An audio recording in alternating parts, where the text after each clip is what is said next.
Mes chers vierges, bonjour et bienvenue dans votre tirage pour ce mois d'octobre 2024. Alors, avant d'aborder le détail de votre tirage, je voulais juste faire quelques annonces. En description de cette vidéo, vous trouverez deux liens, notamment donc le lien pour aller voir l'introduction au mois d'octobre, c'est-à-dire c'est une vidéo où je fais un tirage général pour les énergies de tout le monde, du collectif pour ce mois d'octobre. Et je vous présente également les jeux utilisés, pourquoi je les ai utilisés. Ensuite, vous trouvez aussi le lien vers mon site internet où vous trouvez donc toutes mes propositions de guidance personnalisée. Si vous en éprouvez le besoin, je suis à votre disposition. Voilà pour les annonces. Alors, votre mois d'octobre. Disons que c'est assez positif. Vous êtes un des rares signes qui s'en sort bien, j'ai envie de dire. Alors avec le taureau aussi, donc je pense que les signes de terre s'en sortent plutôt bien ce mois d'octobre, parce que j'ai l'impression que il va falloir garder les pieds sur terre, tout simplement, et c'est une de vos capacités phares de garder les pieds sur terre, hein. Vous êtes un signe de terre bien ancré dans la terre, donc ça va être plus ou moins essentiel pour tenir le coup, j'ai envie de dire, et vous, votre tirage, voilà, il est plutôt positif, il va dans ce sens, donc c'est plutôt chouette. Un beau mois pour vous, j'ai l'impression, le mois d'octobre. Allez, on rentre dans le détail. Déjà, d'où vous venez? Alors, sur les mois précédents, on a ici un as de pentacle. Alors, un as, c'est toujours signe de nouveau départ. Ici, il y a eu un nouveau départ dans la matière. Quelque chose a commencé, en fait, hein, à l'instar de cette jeune pousse ici qui est enfin sortie de terre. Peut-être que c'est un projet sur lequel vous aviez travaillé depuis longtemps, qui est enfin sorti de terre. C'est-à-dire que vous avez semé quelque chose il y a des mois en arrière et enfin vous avez vu cette pousse émerger de la terre, vous avez vu en fait la réalisation de ce que vous avez préparé depuis des mois, vous avez vu ça sortir de terre. Ou alors c'est un travail personnel, mais bon, ici on est sur des deniers, donc j'ai quand même l'impression que c'est quelque chose dans la matière, quelque chose d'incarné, que vous pouvez enfin toucher du bout des doigts. Donc il y a eu un nouveau départ, une opportunité de nouveau départ, un cadeau, quelque chose qui vous a été offert dans la matière sur les mois précédents. En tout cas, vous l'avez perçu comme un cadeau. Et donc, il y a une sorte de nouveau départ dans la matière, en fait, hein. Voilà. Donc, prenez un petit peu comme ça résonne. Alors, le premier élément ici, l'élément air, vous avez dans la première maison de l'air qui nous parle du mental, de l'intellect, comment vous pensez, comment vous apprenez. Vous avez ici le roi de coupe. Alors, il peut s'agir d'une personne d'un signe d'eau, donc d'un homme d'un signe d'eau, scorpion, cancer ou poisson, qui peut avoir une importance sur votre manière de penser les choses, de voir les choses, vous voyez. C'est quelqu'un qui vous influence mentalement, hein, voilà, ça peut être comment dire, une personne de référence dans le monde intellectuel, ou du moins dans votre monde intellectuel, par rapport à ce à quoi vous réfléchissez, ça, voilà, une personne de référence d'un signe d'eau, à moins que, voilà, ce soit donc la teinte de votre mental. Alors, c'est un mental qui est apaisé, parce qu'on est quand même sur de l'eau, donc le roi de coupe ici, c'est celui qui contrôle ses émotions, qui contrôle, il maîtrise, il est dans la maîtrise des émotions, il ne se laisse pas déborder émotionnellement, vous voyez. Donc il y a une espèce de maîtrise de votre mental, comme ça, votre mental il est raccord aussi à votre cœur, c'est aussi ce que ça veut nous dire ce roi de coupe ici. Le mental est raccord au cœur, c'est-à-dire que les deux sont en accord, il n'y a pas de dissonance en fait. C'est pas la tête, elle veut quelque chose, le cœur veut autre chose. Il y a une espèce d'alignement comme ça, cœur-mental, c'est-à-dire que vous êtes exactement à l'endroit que votre cœur souhaite que vous soyez. Je ne sais pas si c'est clair, mais vous voyez un peu l'idée. Vous êtes raccord, vous êtes aligné, entre le cœur et l'esprit, il y a un alignement. C'est ce que ça vient me dire ici. Dans la deuxième maison de l'air, qui vient nous parler de l'expression de la communication et des relations. Ici, on a un 8 de denier. Alors, le 8 de denier, c'est la carte du travail, de la productivité, de la précision aussi, voire de la perfection, quelque chose qui vous colle bien à la peau, amis vierges. Donc, là, c'est comme, il y a une idée de prendre soin de ses relations, prendre soin des relations qu'on a déjà créées. Vous voyez, c'est comme un travail en fait, hein. C'est comme un travail de peaufinage, on peaufine en fait ces relations, les relations qu'on a déjà. Parce que j'ai pas l'impression qu'il y a beaucoup de nouvelles relations, vous voyez. Elle est vraiment dirigée complètement vers le passé. Il y a peut-être une idée aussi de s'occuper de relations du passé, de les clôturer ou alors de faire ce qu'il faut en termes de travail, de s'en occuper, quoi, tout simplement, de s'occuper de certaines relations du passé pour chercher peut-être une transformation, parce qu'on a tous ces papillons ici, elle s'occupe d'un grand papillon, peut-être qu'il y a une volonté de transformer, de métamorphoser une relation du passé qui, voilà, qui pour une raison ou une autre a besoin d'être transformée. Donc voilà, ça peut être un sujet. Ou alors, on est vraiment attentif à ce que ces relations soient, entre guillemets, productives. C'est-à-dire que on va pas perdre son temps avec des gens qui rapportent rien, en gros. Enfin, qui rapportent rien. Où l'échange n'a pas d'intérêt, si vous voulez. Voilà, parler de la pluie et du beau temps, bon, bah, pour vous, ça n'a pas d'intérêt. Voilà, vous attachez à passer du temps avec des gens qui font sens, quoi, qui vous élèvent, avec qui ça vous fait plaisir d'être, quoi. Hein, et tout le reste, en fait, il n'y a pas d'accessoires, quoi. Vous voyez, il n'y a pas de relation accessoire. On est dans le vrai, on est dans la matière pour une bonne raison, parce que ça rapporte quelque chose, parce qu'on construit quelque chose ensemble. Ce sont des relations bénéfiques, en fait, productives. Entre guillemets, toujours, hein, il n'y a pas de ratio d'argent ici, mais voilà, vous voyez un petit peu ce que je veux dire. On s'en occupe, on les peaufine, voilà, on s'occupe en fait des liens qu'on a créés. Donc c'est plutôt une bonne carte, et puis c'est vraiment à votre image, hein, par rapport à votre essence même de perfectionnisme, j'ai envie de dire. Voilà, vous aimez peaufiner les choses, vous aimez aller jusqu'au bout. Quand vous avez commencé quelque chose, vous allez jusqu'au bout, et bien c'est pareil pour les relations en fait. Voilà, vous ne faites pas dans la demi-mesure, vous allez au bout des choses. Donc si vous avez commencé des relations amicales, professionnelles avec quelqu'un, ben vous allez au bout des choses. Tout simplement. Voilà. Vous restez pas dans le superficiel en fait, c'est ça que je veux dire. Vous n'avez pas de relations superficielles. C'est forcément des relations qui sont intéressantes à vos yeux. Et dans les communications, c'est pareil, vous êtes très factuel. Vous êtes vous êtes très factuel en fait dans votre communication. C'est très terre à terre, quoi. C'est très terre à terre. Vous partez pas dans des réflexions philosophiques qui se perdent dans les méandres de je ne sais quel. Bon, voilà. Vous êtes terre à terre, pragmatique. Voilà. On communique également comme ça. Intéressant.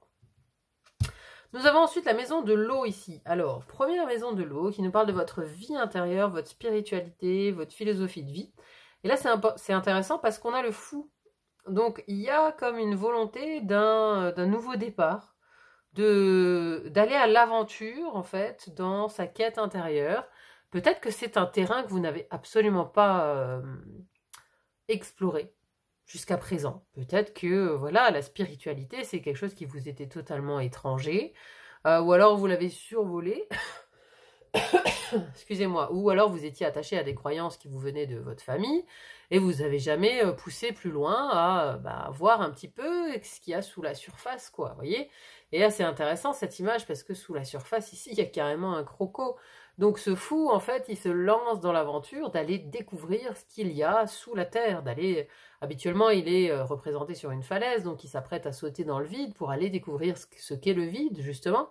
Et donc là, vous, c'est dans votre vie intérieure que vous sautez à pieds joints, parce que y a un besoin de se lancer dans une quête intérieure. Il y a peut-être besoin d'informations qui sont à l'intérieur de vous. C'est comme si tout ça, là, c'était à l'intérieur, et que pour l'instant, vous ne voyez que la partie émergée de l'iceberg, vous voyez, et non pas immergée. Donc là, il y a comme une idée de devoir, non pas de devoir, de volonté, parce que avec l'énergie du fou, on veut aller voir, on veut se lancer, on est curieux, vous voyez, c'est pas quelque chose qui vient à vous. Ici, c'est une volonté d'être un peu plus curieux par rapport aux choses spirituelles de la vie. Il y a peut-être, voilà, envie de voir ce qui se cache sous la surface. Donc, voilà, il y a peut-être ça reste un arcane majeur, donc il y a peut-être une volonté au mois d'octobre de commencer un apprentissage spirituel, de commencer quelque chose en lien avec la philosophie, avec la psychologie, avec le monde intuitif.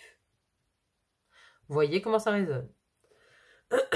À côté de ça, dans la deuxième maison de l'eau, qui vient nous parler de votre vie intime, vie sentimentale, de l'amour, du foyer aussi, on a un 4 de Pentacle. Alors, 4 de Pentacle, c'est la stabilité matérielle, on va dire ça comme ça. C'est il y a une idée de quelque chose qui est ancré, qui est construit, mais peut-être aussi d'un peu enfermant, hein, parce qu'on a ces cadenas ici qui représentent la clôture. Donc il y a une importance du foyer, mais il y a une idée que le foyer est enfermant. Votre intimité, il y a quelque chose qui peut-être vous contraint dans votre intimité. À moins que vous vouliez être extrêmement conservateur, parce que le 4 de denier, c'est aussi la carte du conservateur, c'est-à-dire qu'on reste figé sur ses acquis, on ne bouge plus d'un pouce de peur de perdre ce qu'on a acquis jusqu'à présent. Vous voyez, il y a quelque chose aussi de cet ordre-là. Donc, alors c'est bien d'être dans la stabilité concrète, mais attention à l'écueil de l'enfermement. Parce que ne plus bouger, ça peut amener à la sclérose du couple, ça peut amener à la sclérose du foyer. Vous voyez?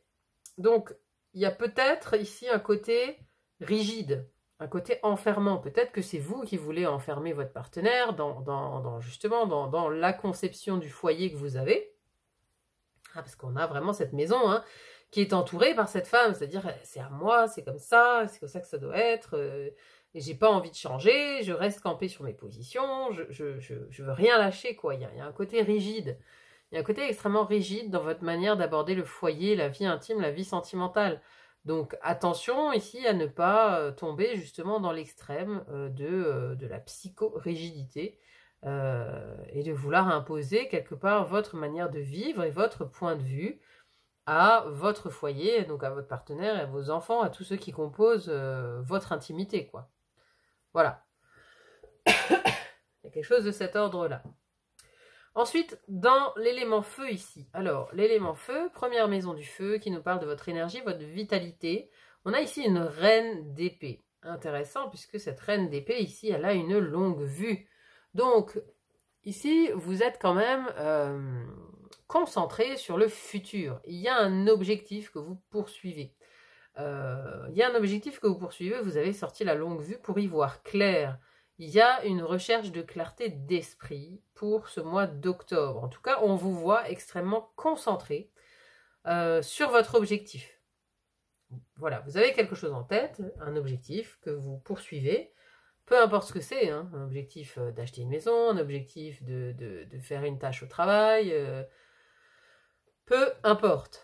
Vous suivez un objectif, vous l'avez en ligne de mire, comme ça, au bout de la longue vue, il y a un objectif. Et donc vous êtes en concentration extrême sur cet objectif. Et toute votre... parce que là c'est la maison de votre énergie, de votre vitalité, mais aussi de comment on vous voit depuis l'extérieur. Donc l'extérieur vous voit extrêmement concentré sur votre tâche, sur votre objectif justement. Et on vous voit aussi, justement... Cette reine d'épée, elle reprend un peu le côté rigide, voire psychorigide, dont je vous parlais ici dans l'écueil de ce 4 de denier. Vous pourriez apparaître un petit peu tranchant par moment pour ce mois d'octobre, parce que la reine d'épée, elle a une lucidité, elle a la tête froide, mais elle peut être tranchante en fait. Elle prend des décisions, et alors ce qui est intéressant, c'est que juste à côté, vous avez la justice. Donc la reine d'épée, juste au-dessus, il y a la justice. Et on a encore une notion de balance ici, avec la 6 de denier. Donc là, vous avez quand même 3 cartes qui vous parlent d'équilibre, qui nous parlent de trancher, qui nous parlent de prendre ses responsabilités, d'être justement la personne lucide dans votre entourage, que ce soit l'entourage professionnel, que ce soit l'entourage amical, familial, je ne sais quoi.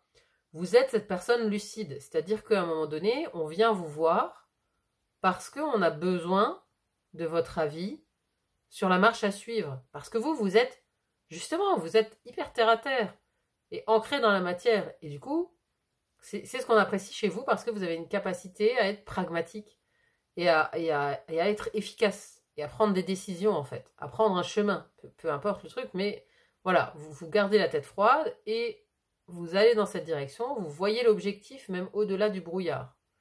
Parce que voilà, on va être nombreux à être dans des énergies assez brouillées, dans le brouillard, et vous, à contrario, ici, il y a une lucidité qui se dégage de votre tirage, en fait. Et je pense que cette lucidité, elle va être recherchée par beaucoup.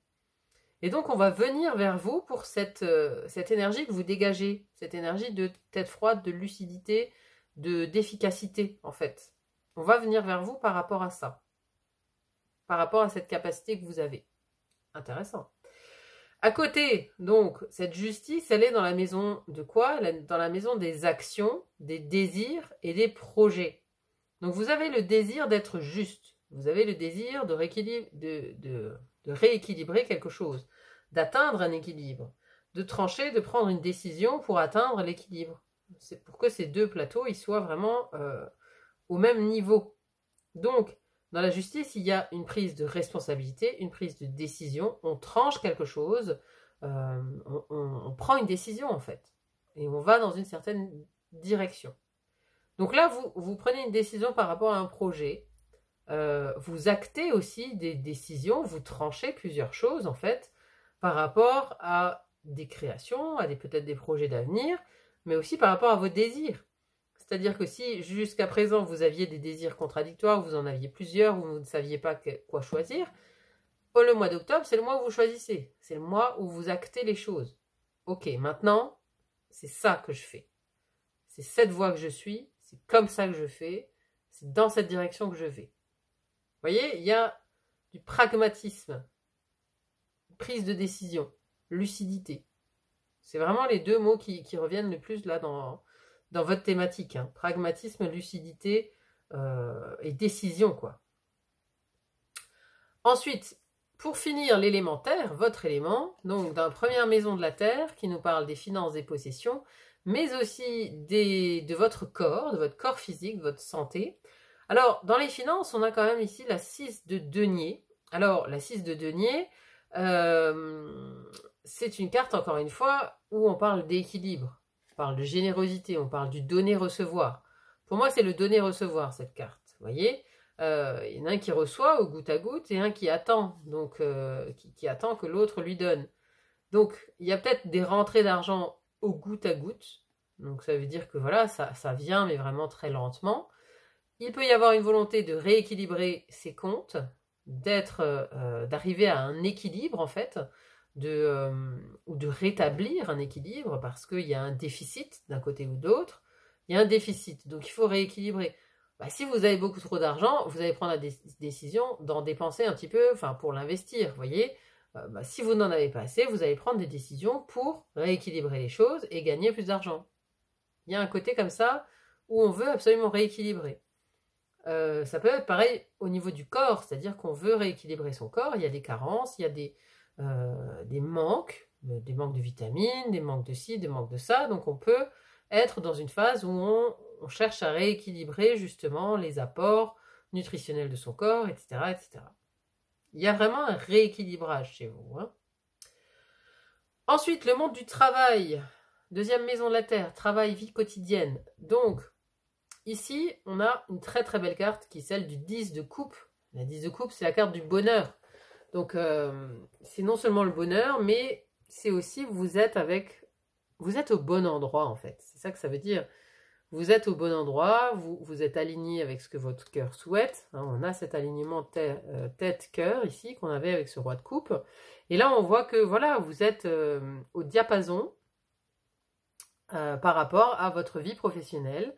Et ce que vous souhaitez, et qui vous êtes vraiment. En fait, vous avez trouvé votre famille professionnelle, vous avez trouvé ici, il y a un côté vraiment très positif, hein, parce que voilà, c'est la famille ici, ce sont deux sirènes, mais là, les petits poissons, ça peut être leurs enfants, vous voyez. Il y a un côté très famille, très j'ai trouvé ma communauté, ma tribu professionnelle.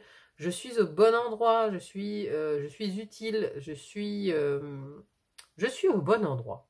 Hein, donc il y a une espèce d'acceptation de groupe, il y a une espèce de bonheur aussi qui se dégage de votre vie professionnelle ou de votre vie quotidienne. Hein. Alors si vous êtes sans emploi ou que vous êtes à la retraite, et ben vous trouvez votre compte là-dedans. Il y a une idée de trouver son compte là où on est.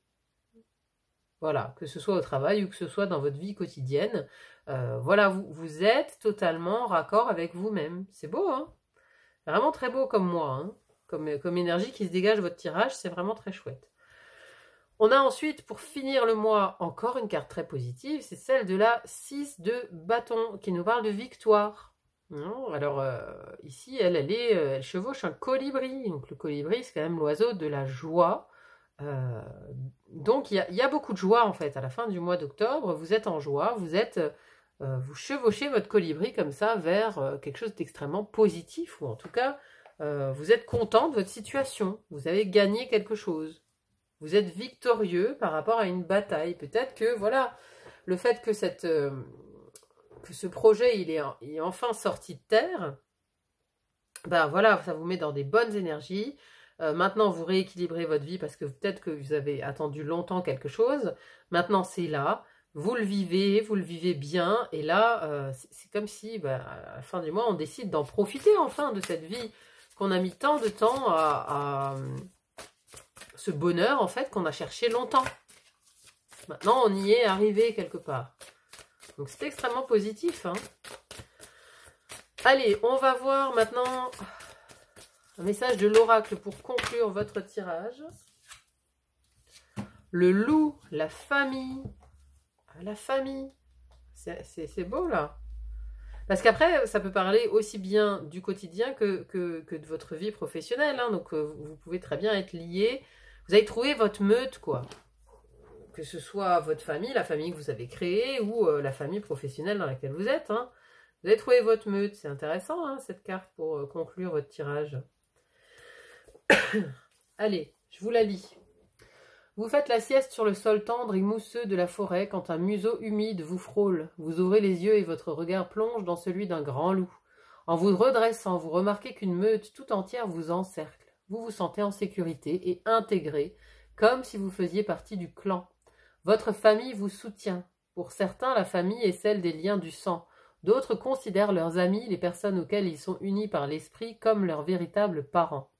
Quelle qu'elle soit et où qu'elle se trouve aujourd'hui, sachez que votre famille vous soutient. Soyez convaincus d'être en sécurité. Vous pouvez divulguer sans crainte votre vérité à ses membres. Le moment est venu de communiquer du plus profond de votre être. Soyez prêts à vous démarquer, à vous exprimer et à vous adresser aux autres depuis votre cœur. Vous découvrirez le pouvoir curatif de ce doux abandon. Beaucoup de gens nourrissent des idées et des stéréotypes erronés sur les loups. Ils ignorent leur comportement sociétal et loyal. La famille signifie tout pour un loup. Chaque membre dispose de sa propre place dans les différentes strates sociales du clan. Très protecteurs les uns des autres, les uns envers les autres, joueurs, y compris à l'âge adulte, ils sont également d'excellents communicants, utilisant leur voix dans diverses configurations, mais aussi leurs expressions pour transmettre un message aux autres membres de la meute. L'esprit du loup dit: vous bénéficiez d'un soutien, même si vous n'en avez pas conscience. Cessez de croire que vous devez agir seul, ce n'est pas le cas. Le moment est venu de guérir les fêlures dans votre famille. Encouragez les membres de votre tribu d'âme, de votre famille et de votre communauté. Autorisez-vous à recevoir une aide. Bon, moi j'ai pas l'impression que vous avez besoin d'aide. Par contre, ici on peut vous demander, peut-être, il y a peut-être un membre de la famille qui peut vous demander un lien, qui peut vous demander une aide financière, par exemple. Hein. Vous voyez, là, c'est l'équilibre donner-recevoir. On a la famille juste à côté, ça peut être lié. Et avec cette conclusion du loup, voilà, vous pourriez être en lien ici avec des membres de votre famille qui peuvent vous demander peut-être un coup de pouce financier. Pourquoi pas? C'est possible pour certains d'entre vous pour ce mois d'octobre. En tout cas, vous êtes de toute façon loyal et fidèle à votre clan, à votre famille. En tout cas, vous l'avez trouvé, vous l'avez construit, on le voit ici avec ce 10 de coupe, et vous êtes totalement raccord, heureux de la place que vous avez, en fait, et de la meute dans laquelle vous êtes. Vous êtes à votre place. C'est beau, hein, c'est vraiment très beau. Chouette mois d'octobre, mes amis vierges. Sympa. Sympa, il y a beaucoup d'autres signes qui peuvent vous envier là. Voilà. Bon bah écoutez, n'hésitez pas à me dire en commentaire comment vous le ressentez vous ce mois d'octobre et comment vous voyez cette guidance à votre niveau. C'est toujours intéressant à lire, donc merci pour ceux qui laissent des commentaires. Merci aussi pour les likes, les partages, les abonnements, ça va toujours droit au cœur. Merci infiniment de soutenir mon travail. Merci d'être là sur le fil d'Ariane, dans cette communauté du fil d'Ariane. C'est aussi une famille. Donc merci d'être là et il n'y a plus qu'à vous souhaiter un très très bon mois d'octobre et à vous dire à très vite pour une autre guidance. À bientôt, bye bye.